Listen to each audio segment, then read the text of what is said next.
Hey everyone, and welcome back for another deep dive with us today. Yeah, Today we're going to be tackling Why Nations Fail it's a good one. by Daron Acemoglu and James A. Robinson. Yes. And this is one that I know a lot of you have been asking about. I've heard a lot about It's it. been making waves for a while. Yeah, for good reason. Yeah, for good reason. Um, So we are finally diving deep into it. we're gonna pull out the most And we have all of our notes and all of our compelling arguments. thoughts all ready to go. And the They're examples sort of ready to go. are really what makes this book Yeah. so fascinating. Let's get right into it. So the author's core argument Okay. is surprisingly simple. Okay. It's not geography. Right. It's not culture. Uh-huh. And it's not even resources that determine a nation's success. Okay. It's all about institutions. Okay. I'm intrigued, Yeah, but also a bit skeptical. sure. Can you break down what they mean by institutions? That seems pretty broad. It's a term that gets thrown around a lot. Yeah. What's interesting here is that Acemoglu and Robinson distinguish between extractive and inclusive institutions, Okay. impacting both the economy and politics. Extractive institutions. Yes. That sounds kind of ominous. Like something's being sucked away. It's a fitting image. Yeah. Think of systems designed to benefit a small, powerful elite Right. at the expense of everyone else. Uh-huh. They control resources, Yeah. stifle competition, I think and hoard wealth, Yeah. ultimately hindering progress for the majority. Okay, so the opposite then Yeah. would be inclusive institutions. Exactly. Picture a system where the rules of the game are fair, Okay. where people have opportunities to participate in the economy, Yeah. where their property rights are secure, Uh-huh. and where the political system allows for broad participation. Right. These inclusive institutions, the authors argue, are the foundation for sustained growth and prosperity. Okay, I'm starting to see the distinction. Okay. I'm a show me kind of person. Uh-huh. Do they give any concrete examples Yeah, they do. of how these different institutions play out in the real world? They do, and it's a doozy. Okay. They introduce the fascinating case of Nogales, Okay. a city split in two by the U.S.-Mexico border. Hang on. Yeah. The same city divided by a border. Yes. Talk about a natural experiment. Right, you've got Nogales, Arizona on the U.S. side and Nogales, Sonora on the Mexican side. Wow. Same geography, same people, same culture, Okay. but drastically different outcomes. Okay, I'm guessing the U.S. side is doing better. Significantly. Okay. Nogales, Arizona boasts higher living standards, better health care, and lower crime rates compared to its counterpart just across the border. And the book attributes this stark disparity, Yeah. almost entirely, to the difference in the institutions that govern each side. Wow. That's a powerful visual. Yeah.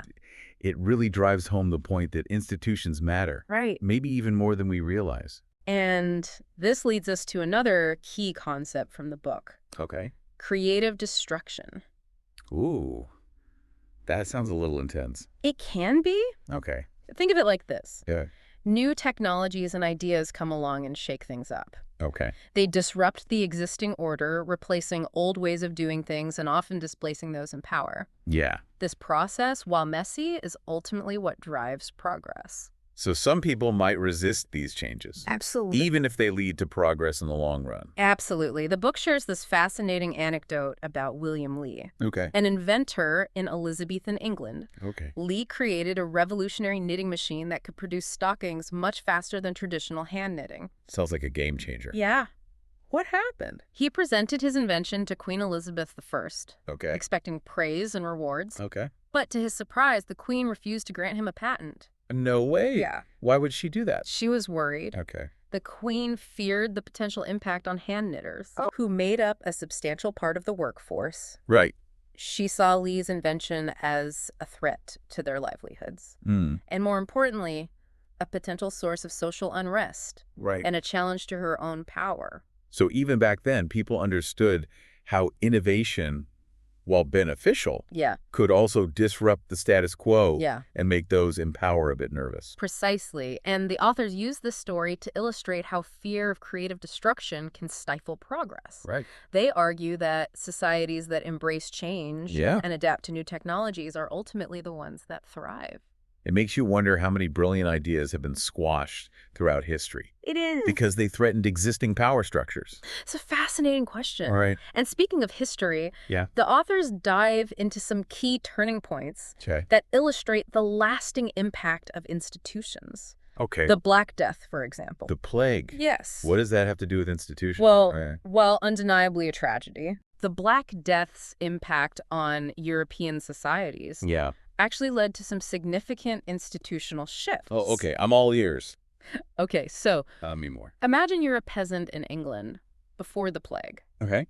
You're tied to the land, obligated to work for the lord of the manor. Okay. Grim, but historically accurate. Now the plague hits. Yeah. Suddenly a huge portion of the population is gone, Right. including many laborers. Okay. Labor becomes scarce, Yeah. giving peasants more bargaining power. Interesting. They can demand higher wages, better working conditions, Uh-huh. and even move to find better opportunities. So this terrible tragedy actually shifted the balance of power. Exactly. In England, the Black Death helped weaken the feudal system, Okay. pushing towards more free labor markets. Interesting. It's a stark example of how even the most devastating events can have unintended consequences Right. for institutions. That's a pretty mind-blowing perspective on the Black Death. Um, But I'm guessing it didn't play out the same way everywhere? right now, let's shift our focus to Eastern Europe. Okay. Here, the elites use the disruption caused by the Black Death to consolidate their power, further tightening their grip on the peasantry and reinforcing extractive institutions. So the same event, a devastating plague, Yeah, leads to very different institutional outcomes. exactly. It all boils down to how different actors respond to these critical junctures, Yeah. those moments where history takes a turn. Right. And the existing institutional context plays a huge role in shaping those responses. Okay, so we've got the Black Death, Yeah. a pretty dramatic example. Yeah. What other historical turning points do they explore? Well, they dedicate a significant portion of the book to the Glorious Revolution in England, Yeah. a pivotal moment in the shift Right. towards more inclusive institutions. The Glorious Revolution, where Parliament gained more power, right? Exactly. But wasn't that a long and messy process? It was, remember, inclusive institutions rarely just appear overnight. Right. They're often the result of intense struggle. Yeah. Between those who benefit from the old system Right. and those pushing for change. Yeah. The Glorious Revolution was a long and tumultuous process full of conflict and power struggles. I can imagine. So how did England ultimately end up on the path? It was a combination of factors. Okay. But one group played a key role, Okay. the rising merchant class. Okay. The merchants. Yeah. Why were they so important? These were entrepreneurs, traders, and business people Okay. who were gaining wealth and influence through trade and commerce. Okay. They had a vested interest in secure property rights, predictable laws, Right. and open markets. Because the old system, with its arbitrary rules and favoritism, Exactly. was holding them back. Exactly. They saw the potential for greater prosperity Right. if the rules of the game were more fair and transparent. So they had a lot to gain by supporting Parliament's efforts to limit the monarchy's power. Precisely. And they were willing to put their money and influence behind that cause. They helped finance Parliament's armies, lobbied for policies that favored trade and innovation, and ultimately played a crucial role in shaping the institutional landscape Wow. that would later fuel England's rise as an economic powerhouse. It's amazing how these seemingly disparate events, Yeah. a plague, Yeah. a revolution, Yeah. the rise of a new merchant class, Right. are all connected through this lens of institutions. It really highlights how history isn't just a series of random events. Right. There are underlying patterns. Yeah. And understanding how institutions evolve and shape those patterns can give us incredible insights into why some nations thrive while others struggle. This has been a dense but fascinating dive into Right. the first part of why nations fail. Yeah. We've seen how institutions can be extractive or inclusive, how creative destruction drives progress, but also creates resistance, and Yeah. how historical events can trigger shifts in the balance of power. Yep. I can't wait to see where this deep dive takes us next. But for now, Yeah, me too. let's take a break and we'll come back for part 2, Okay. where we'll explore even more historical examples and delve deeper into the dynamics of institutional change. Sounds good. Welcome back. I'm still reeling from that first part of why nations fail. It's incredible how these authors weave together history, economics, and even a little bit of political intrigue Right. to explain why some nations succeed while others fall behind. It is a compelling narrative. Yeah. And we've only just scratched the surface. Okay. In this next section, they delve deeper into the dynamics of institutional change and explore how societies can either break free from extractive systems or, unfortunately, end up reinforcing them. That's what I'm really curious about. Okay, so we've established that institutions matter, but how do they actually change it?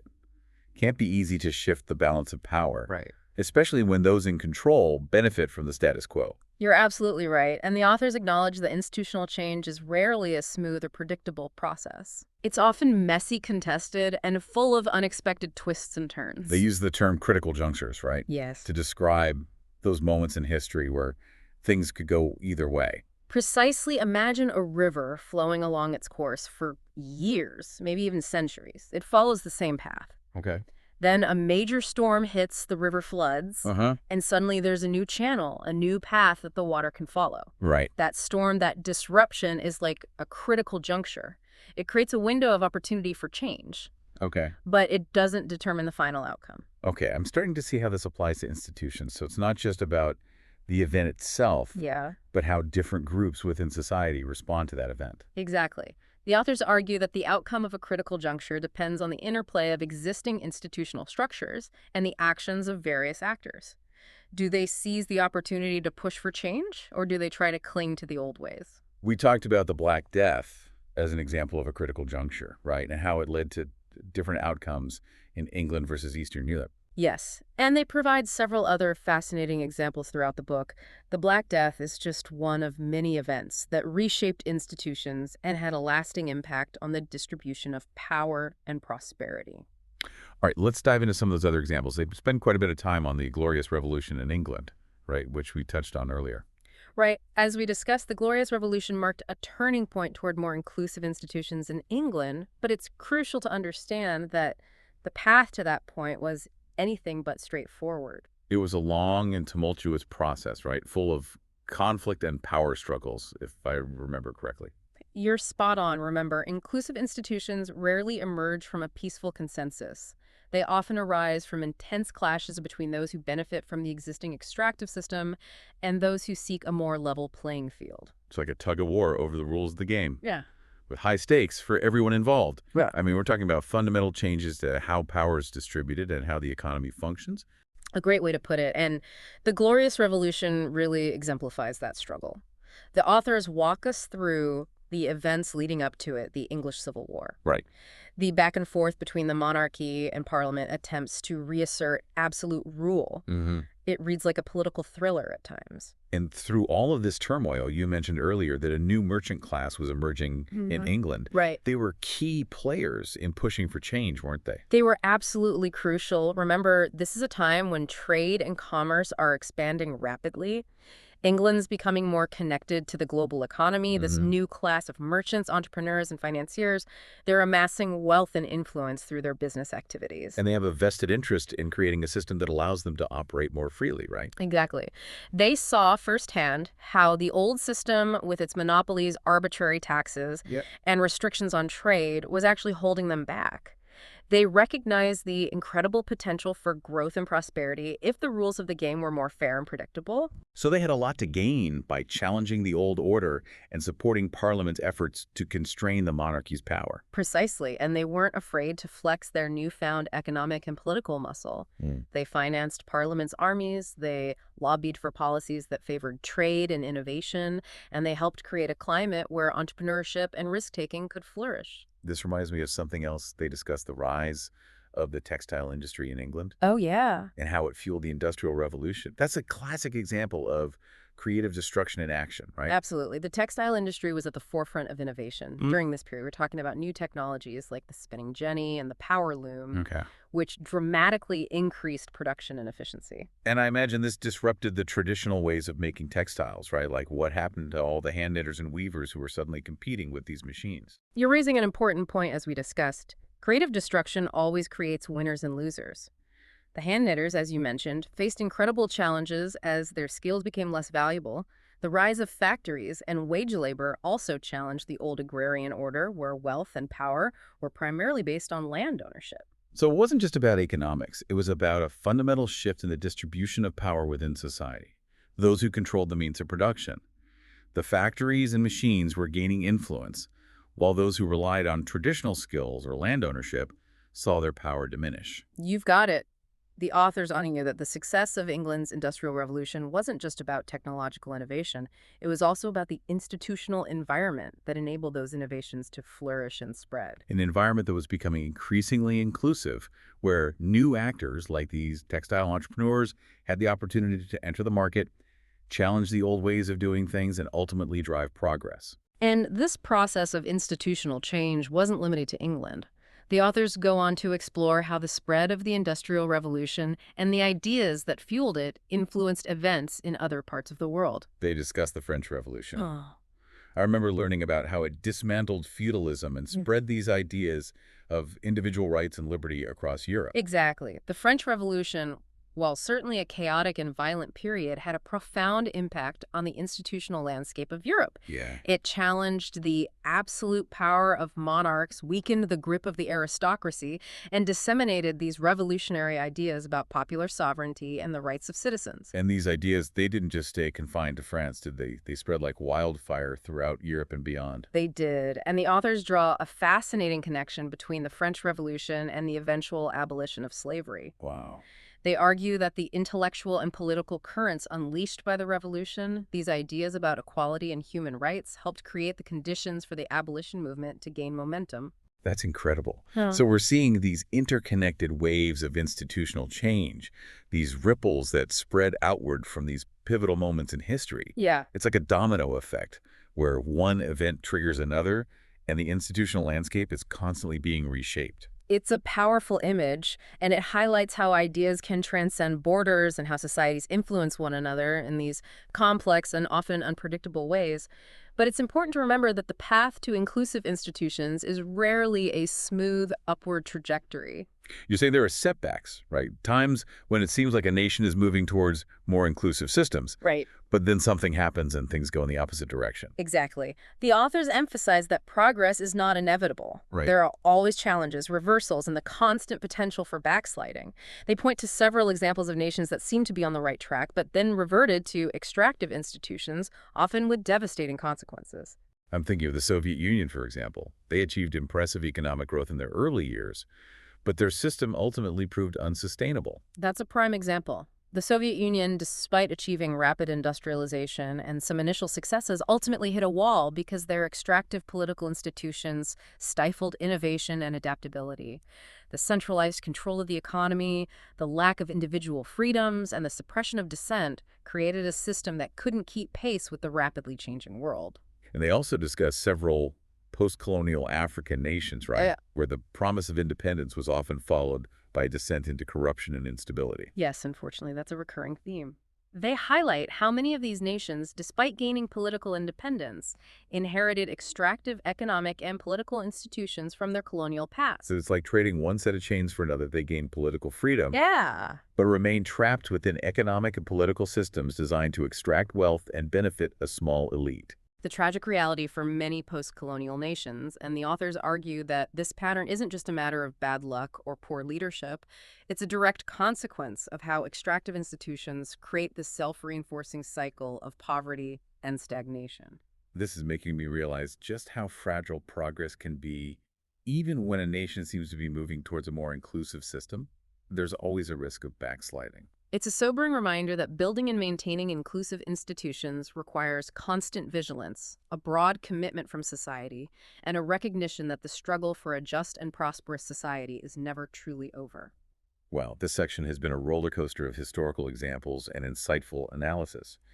We've seen how critical junctures can create opportunities for change, how the Glorious Revolution paved the way for England's rise as an industrial power, and how the ideas unleashed by the French Revolution had ripple effects across the globe.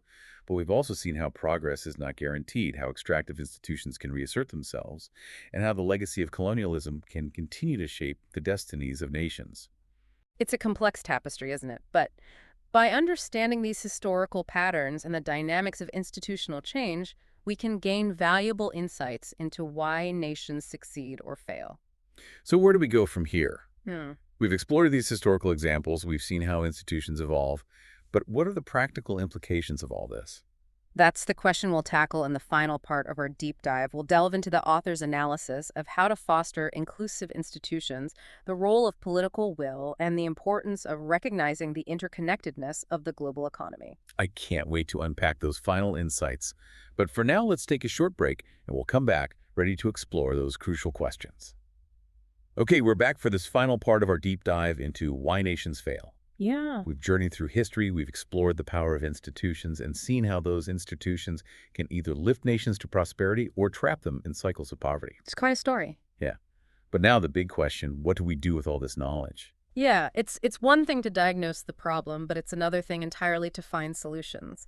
And the authors of Why Nations Fail are very clear there's no quick fix, Hmm. no magic formula for creating inclusive institutions. So you're saying there's no one-size-fits-all approach? Yeah. No blueprint that we Right. can just copy and paste from one country to another? Exactly what works in one context might be disastrous in another, blindly transplanting institutions without understanding the local history, culture, and power dynamics is a recipe for failure. That makes sense. Yeah. So where do we even begin if there's no simple answer? The authors emphasize that the first step is understanding, really grasping the root causes of why nations fail. It's about moving beyond those simplistic explanations, those quick takes that blame everything on geography, culture, or even just bad leadership. It's about recognizing the complexity, right? The interplay of historical forces, institutional legacies, Yep. and the choices that societies make at those critical junctures we talked about earlier. Precisely. And that's where Why Nations Fail is so valuable. It provides this framework for understanding those historical processes that have led to the vast disparities we see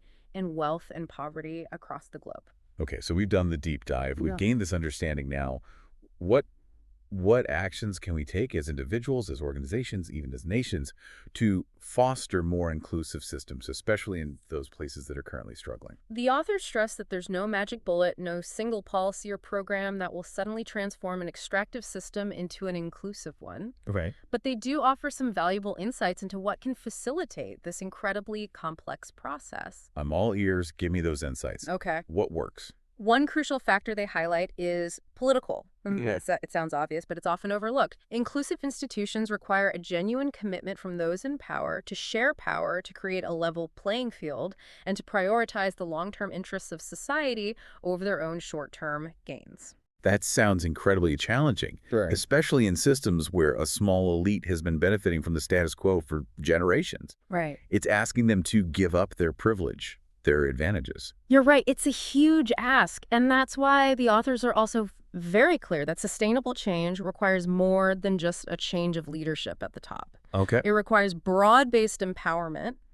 the mobilization of a wide cross-section of society. So it's not enough to just swap out one leader for another. It's about changing the system itself, Right. making it more responsive to the needs and aspirations of the people. Exactly. It's about building a society where power is more evenly distributed, where citizens have a voice in the decisions that affect their lives, and where there are mechanisms for holding those in power accountable. I remember them being quite critical of foreign aid, Yeah. right? Like just pouring money into countries with extractive institutions isn't the solution. They are, and it's a point that often sparks debate their argument, is that simply throwing money at a problem without addressing the underlying institutional issues is unlikely to lead to sustainable change. It's like trying to fix a leaky roof by just throwing more buckets of water at it. Right. You need to fix the underlying structure, not just mask the symptom. Exactly, and they point out that in some cases, foreign aid can actually exacerbate the problem. So I'm having trouble picturing that. Well, if you have a system where corruption is rampant, where institutions are weak or captured by special interests, then that foreign aid, that money is likely to end up in the wrong hands. It can further enrich the elite, entrench the extractive system, and create a culture of dependency. So instead of empowering people, it ends up reinforcing the very structures that are holding them back. That's the risk they highlight. But they're not saying that foreign aid is inherently bad or useless. They suggest that it can be much more effective if it's targeted toward supporting institutional reform, promoting good governance, and empowering local communities to take ownership of their own development. So it's about shifting the focus from handouts to hand-ups, investing in the capacity for sustainable progress, not just providing temporary relief. Exactly. It's about recognizing that true prosperity comes from within, from a society's own institutions and the choices that its people make. I remember another key theme, they explore the importance of education. Absolutely. They see education as a fundamental driver of empowerment and a crucial ingredient for building inclusive institutions. Right. When people are educated, they're better equipped to participate in the political process, to hold their leaders accountable, to demand their rights, and to contribute to the economic and social well-being of their communities. It's about giving people the knowledge and skills they need to shape their own destinies. And it's not just about basic literacy, right? It's about critical thinking, problem solving, creativity, Right. those skills that allow individuals to adapt and thrive in a rapidly changing world. You're spot on. It's about nurturing a citizenry that's engaged, informed, and empowered to participate in shaping the future of their nation.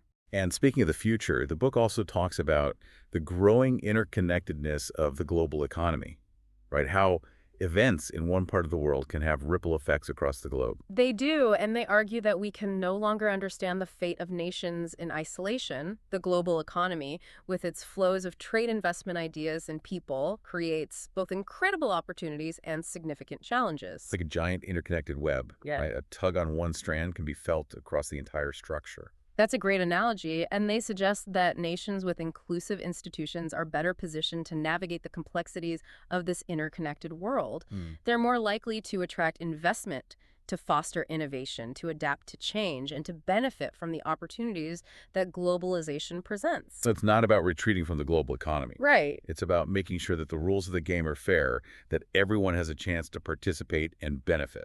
Precisely. It's about creating a global system that rewards those who play by the rules, who invest in their people, and who foster inclusive, sustainable growth. Well, this deep dive into why nations fail has been quite a journey. We've covered so much ground, from the historical roots of institutional development to the complex interplay of economics, politics, and even culture. It's clear that institutions matter, that they shape the destinies of nations and the lives of people. Yeah, it's been a pleasure exploring these ideas with you, and while the authors don't offer simple solutions, they do provide us with a powerful framework for understanding the challenges we face and for thinking about how to build a more just and prosperous world. It's been a real eye-opener for sure. And as we wrap up this deep dive, I want to leave our listeners with a question to ponder: if institutions are the key to success, what role can you play in fostering inclusive systems both in your own community and in the wider world? It's a question worth reflecting on and perhaps even acting upon. Until next time, keep exploring, keep learning, and keep diving deep.